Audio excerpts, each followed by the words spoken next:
Hey, welcome back to the channel. This is the most disturbing videos on the internet today. Let's dive in. Under the waves is where we belong. So, Majestic is understanding how to manipulate the fabric of reality using magic. Yeah, like the wireless sensor networks that you've adhesed with a bunch of metamaterials and metals that you've been spraying into the atmosphere. And then, based on the N series, it's N0, N1, and N3 per the paper on the biosensor networks to the wireless sensor network to manipulate matter in the plasma-based atmosphere with your plasma-based body, but only you. Everybody else doesn't know they have that anatomy. They're not allowed to feel their biofield. They don't know what biofield concurrence is. They don't know the biofields on the National Institute of Health. They're sitting there waiting on you, our defense intelligence agency, to save them. You're harvesting not only their DNA and their energy harvesting W-band. They're connected to the microgrid and the power grid via LoRa to pull the energy right out of them for the bioeconomy and the tokenized economy that you've been working on for over 10 years. The metamaterials of Professor Akil, these were fully finished and fully deployed in test beds in 2011.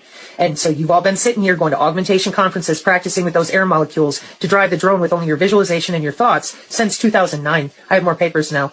And as if all that's not enough, your N-series augments from the inside out to have longer range and more dimensional access going up the tree, which they do describe here, but they do it wrong. They keep telling you that you're going to space. Never seen you go past the firmament. Oh, but we have access to the moon. Well, somebody might, but it sure ain't you. So, if that's, whatever that is too, because they make fake suns and all this too.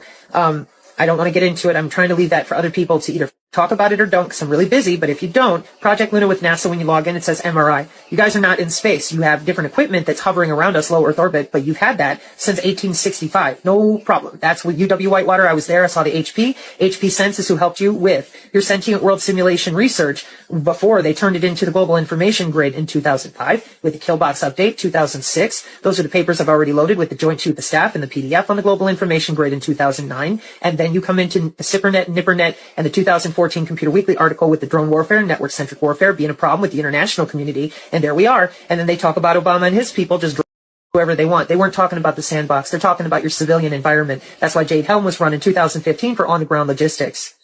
That's almost 10 years ago, General Flynn. Do you notice how many people are still completely clueless as to the weaponry that's being executed here since 2011, and they paid for it? Makes you wonder. Did she say that they're harvesting or draining our energy? Who was that? A woman seems possessed by a demon. What's really going on here?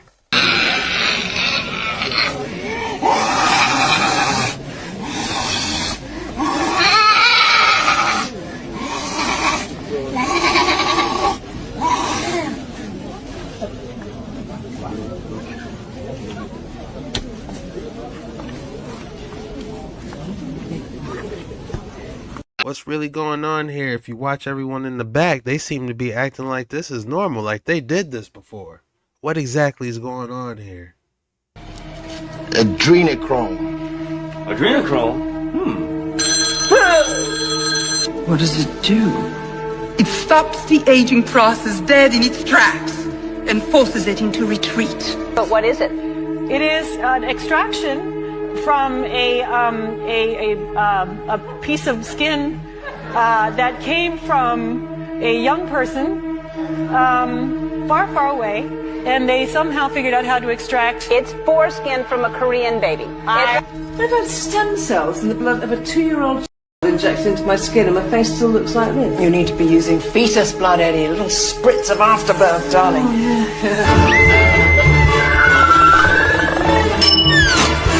Oh, I'm feeling good today, Mikey.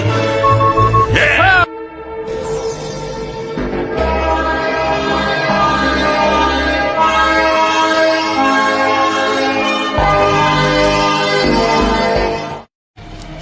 Adrenrome. Adrenrome? That's absolutely disturbing. I don't even want to ask. The Talmud and the Kabbalah are satanic. The Babylonian cults. Talmud. Is Yes, that what it is? yes. Okay. Those are satanic cults. And are those satanic cults controlled, or were they created by these ancient Iranian bloodlines? Yes, they were. Please expand.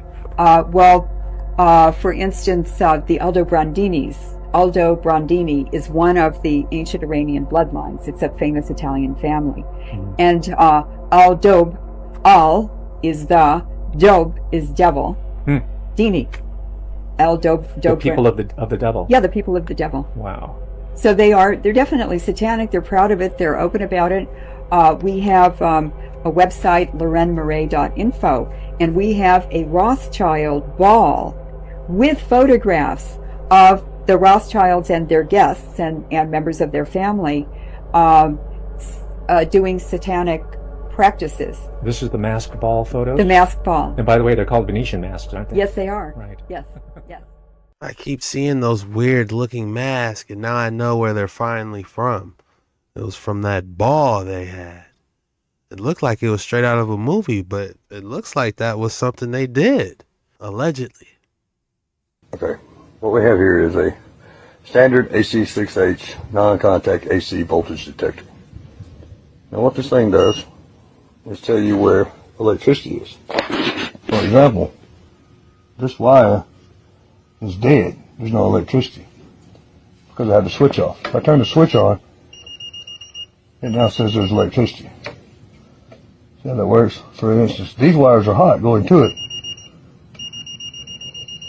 Now, the cool thing about this is it'll pick up any voltage. Anything between, let's see, this one is actually 50 volts to 1,000 volts.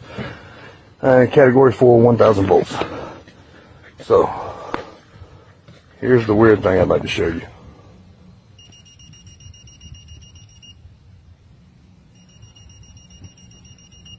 What's up there?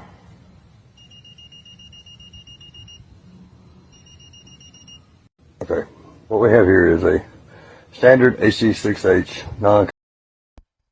I need to try that. That's the ether up there. I wonder where he's at, if he's on a ley line or what. If you're enjoying these videos, be sure to hit that like and subscribe button because we do these videos every single day. And I'd love to see you tomorrow. So let's get straight back into the action. It's just absolutely incredible that the American people don't understand that groups of men don't get together and meet in secret and take blood oaths which say that they can be and they're scattered over the floor if they talk about the secrets. That's not a benevolent fraternity. That's a dangerous group of men. Grown men don't play games like that. They're serious. These men who are bringing about the New World Order don't believe in the God of the Bible. They believe in the God of light, Lucifer, the angel of light, who was flung down to the earth and became the Lord of the world. That's their God. You see, it's been infiltrated, and from within they are eating at the heart of this nation like a cancer, this secret society. They are destroying it. They are subverting it. Our Constitution has not been allowed to work since 1945 and maybe even earlier. And they have been working behind the scenes to bring about a one-world totalitarian socialist government with the Communist Manifesto as its platform through the United Nations, which was created by this nation from an older organization called the League of Nations, which was the original foundation. And at the highest levels of our government, the Constitution's already been scrapped, and they are working under the aegis of the UN Participation Act and the United Nations Charter. Just look at this crazy looking image. I want nothing to do with that.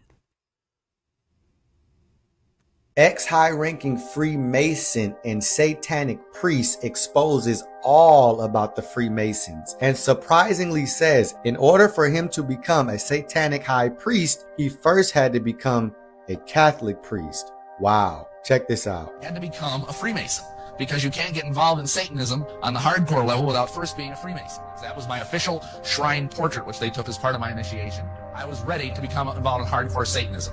What did that mean? Well, that meant I had to sell my soul to the devil. I had to sign my name on the contract in blood. I had to sign my name in the black book. You understand something? The satanic doctrine here is that hell is not what we believe it is, or what the Bible teaches it is. The satanic doctrine is that hell is this incredible party. It's like a non-stop, all-eternity orgy. So you're smoking dope, you're fornicating your brains out, you're listening to rock and roll through all eternity. And it's party hardy time. Before I could get onto the priesthood of Satanism, excuse me, I had to get 7 people to sell our souls to the devil. The other thing I had to do, and this might astonish some of you, is I had to become a Catholic priest. I had to go back to my original vocation.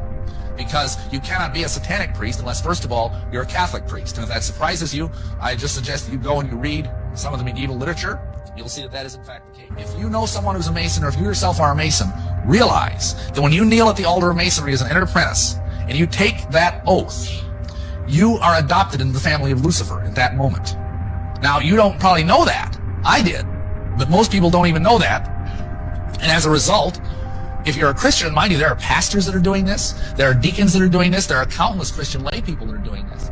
You cannot serve two masters. And if you understood the profound relationship between witchcraft and Freemasonry, you would know what that cord, that cable tow meant, because they've got a rope around their neck. And what that means in witchcraft and the occult is that is a symbol of the umbilical cord of the mother goddess, the queen of heaven, linking her to her hidden child. So this guy has just been born again by the queen of hell, the consort of Lucifer. Every Mason has this happen to them. And they don't understand the dynamics, probably 99 out of 100, but they still go through it. You heard it for yourself. He said that in order to become a high priest for Satan, it was required that he become a Catholic priest. And he indeed was a Catholic priest. And yes, he said that a lot of Freemasons are priests. A lot of Freemasons are deacons. A lot of Freemasons are pastors in the church. This is just a fact. You have Bibles made that have the Freemason logo on it that members of churches use when they're having service. But what is Freemasonry? Freemasonry is only a branch of Satan worship. You heard it here from this high-ranking ex-Freemason, ex-Satanic priest. And a lot of Freemasons don't even know that. It just depends on which lodge you come from. A lot of Freemasons themselves don't know that who they're worshiping, who they have pledged their allegiance to, is Satan. You just don't find that out. Many of them don't find that out until later on in their journey in Freemasonry as they go up in these different degrees and get initiated into the deeper knowledge. Now, he said that he had to become a Roman Catholic priest. I want to emphasize on this part. This would mean that the Roman Catholic Church is completely compromised and infiltrated by Freemasons. And I believe this to be 100% true because the evidence is there. Out of 1,000 things, I'll just give you this one massive thing and I'll leave it up to the viewer to make your own decision. The current Pope, Pope Francis, he believes and has advocated that every religion, no matter what the religion is, that believes in God, all believes in the same one God, and we're all going to the same heaven. Now, let me tell you guys something. This is 100% absolutely not a biblical belief at all. It is in opposition to the Bible. The Bible says there is only one way to Father God, and that is through Jesus Christ. That is what separates, one of the major things that separates Christianity from every other religion. You cannot reach Father God without going through the one way, Jesus Christ. Pope Francis does not advocate for this. This is not a concept Pope Francis believes in. And Pope Francis, as a Catholic, is supposed to base his belief off the Bible. But he doesn't. Do you know what group of people advocates for one world, one religion, one currency? And that would tell you that every religion, no matter what religion you are, leads to the same God, and they will let you in their organization no matter what God you believe in, because they say we all believe in the same God ultimately. If you guessed Freemasons, you got it right. This is a Freemasonry concept and belief that all religions lead to the same God. So it makes perfect sense that Pope Francis would advocate for this. It makes perfect sense that Pope Francis would unite Chrislam and support Chrislam and join Chrislam, which is an organization that tries to bridge Christianity and Islam together. It just makes perfect sense in light of what this ex-Freemason high-ranking member has just informed us of. They'll just try to create anything besides the truth, won't they? When someone reaches a certain level of fame or influence, they get offered a choice. Sometimes it's subtle, sometimes it's brutal, but it always leads to one thing: play your role or lose everything. And if they say yes, if they go through the ritual, wear the symbols, say the lines, they're let in. That black eye, it's like a silent seal. It says, I've seen behind the curtain, I know what runs this place, and I've made my choice. When someone reaches a certain level of... I still don't understand or think I want to about how they get the black eye. Like, is that where the demon goes, or... If you are into ancient civilizations, then you probably already recognize the map behind me. It is the Peri Reis map, made in 1513 by Peri Reis, who was a Turkish cartographer who collected lots of old ancient source maps and created a world map of his own. Now, we only have 1/3 of that map left surviving, which is gutting. However, why people keep banging on about it is because down at the bottom, there is a theory that the coastline down here matches Antarctica, which wouldn't make any sense because Antarctica wasn't discovered until around 1820, and also it shows it without having ice covering it, and the last time that Antarctica didn't have ice on was like 10,000 years ago in the last ice age. However, let's just pop the Antarctica theory aside for a second. There is something else hidden in the Perry-Rees map that points directly to the possibility of an ancient civilization that had already accurately mapped the world. In order to understand the clue, you need to know a little bit of Cartography 101. So there are three kinds of maps. There is azimuthal, which is if you were looking at the globe from any particular point, like from above, any way you slice it, and you pick a center of the map. So this is centered on the North Pole. Azimuthal, that's the different name. I never heard that one before. I'm sure you've seen this kind of map before. Next, we have the Mercator projection, which is basically a simple cylindrical map, like rolled out flat. This is the map that I recognize the most, and it's also the default on Google Maps.